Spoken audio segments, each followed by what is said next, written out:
Hello everyone, welcome back to Lynn's Homestead. Hope you enjoyed the pictures. I got my wall fastened down. It ain't going anywhere. I mean, when I pull on those studs, they don't go anywhere.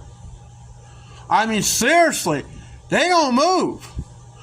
So let's get a overall view. I marked my wires on the outlet, at least the one outlet. What is load, what is not. So we'll see what happens here. So you see, yeah, I know there's a notch, but there's a piece of pipe there, and then I'm not cutting the wire.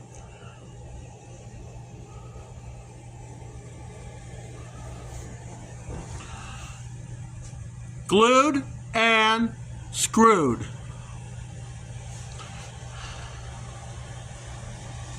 And sealed. And look, where there was no place to staple something, now there is.